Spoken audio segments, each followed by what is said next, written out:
کر دیا جو زمانہ حسین نے، بے ساختہ تمام زمانہ یہ کہہ اٹھا کہ ہمارے ہیں یا حسین، ہمارے ہیں یا حسین، ہمارے ہیں یا حسین، ہمارے ہیں یا حسین،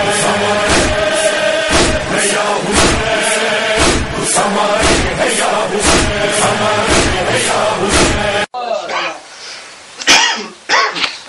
محبان اہل بیت آرگنائزیشن سائپرس کی طرف سے عشرہ محرم اس وقت اپنے آخری مراحل میں ہے، اور تمام حاضرین مجلس کا بہت شکریہ کہ جو مجھے سننے کے لیے 10 منٹ دیں گے۔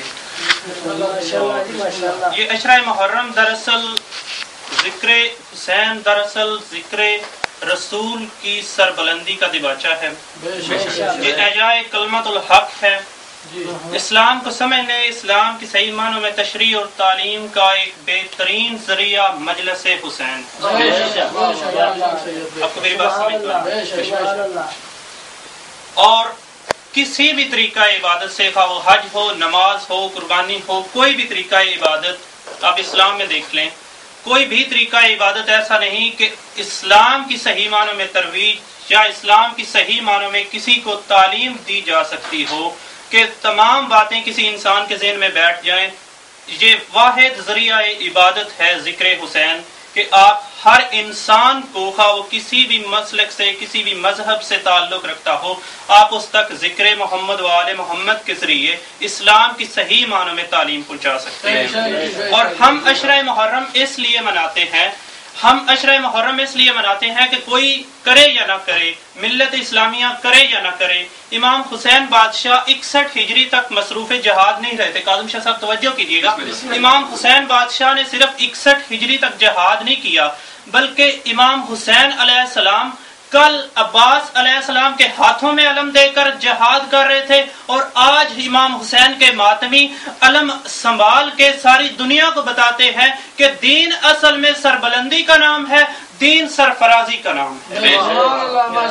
صلوات پڑھیے۔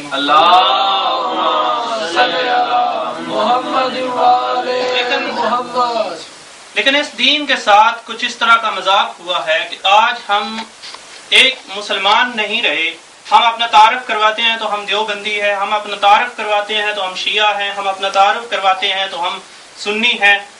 آج اگر کوئی میرا سنی بھائی نام مصطفیٰ اذان میں سن کے، درود میں سن کے، یا کسی بھی جگہ پہ سن کے نام مصطفیٰ سن کے اپنے انگوٹھے چوم لے تو اس کو کہا جاتا ہے کہ تم بدعت کر رہے ہو۔ یہ تعظیم ضروری نہیں ہے۔ میں ان لوگوں سے پوچھنا چاہتا ہوں جو کہتے ہیں کہ انگوٹھے چومنا بدعت ہے، اگر یہ بدعت ہے تو امام کعبہ کی تعظیم کیوں نہیں چھوڑ دیتے؟ سارے انسان تو ایک جیسے ہیں، اگر جناب رسول اللہ کی تعظیم نہیں کرنی تو پھر امام کعبہ کی تعظیم کیوں کرتے ہو؟ اور جناب رسول اللہ کے بارے میں ساری زندگی ساری رات مولوی تقریر کرتے رہے اور کہتے رہتے ہیں کہ جی جناب رسول اللہ تو اس دنیا سے چلے گئے، مات محمد ما صلی اللہ، کہ اب ان کا دنیا سے رابطہ کوئی نہیں ہے، لیکن حضرت عیسیٰ کے بارے میں سال میں ایک مرتبہ بھی نہیں کہیں گے کہ حضرت عیسیٰ اس دنیا سے جا چکے ہیں اور زندہ نہیں ہیں، لیکن ان کے بارے میں عقیدہ رکھتے ہیں جو میرے نبی کے صدقے میں زندہ ہیں، اس عیسیٰ کے بارے میں زندہ ہونے کا عقیدہ رکھتے ہیں جو میرے مصطفیٰ کے انتظار میں زندہ ہے۔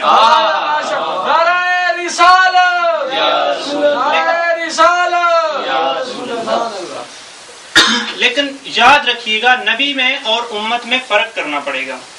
بھائی جب عیسیٰ نبی کے کسی امت جیسا نہیں ہے تو جناب رسول اللہ کو کہنے والے اپنی عقل کو ہاتھ ماریں کہ وہ ہم جیسے ہیں۔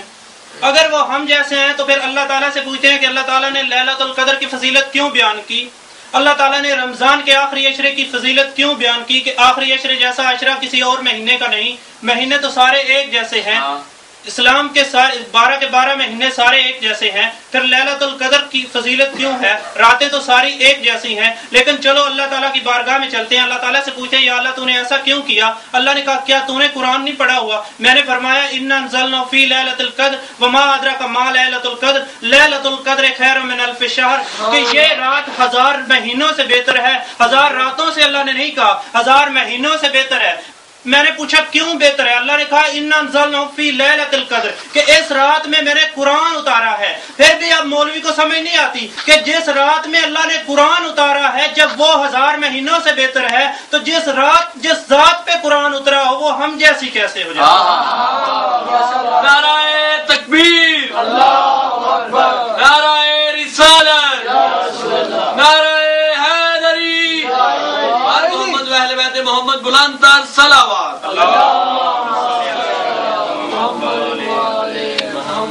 لیکن اس مولوی کی بدقسمتی دیکھو کہ ساری رات تقریر کرتا رہے گا کہ یا رسول اللہ نہ کہو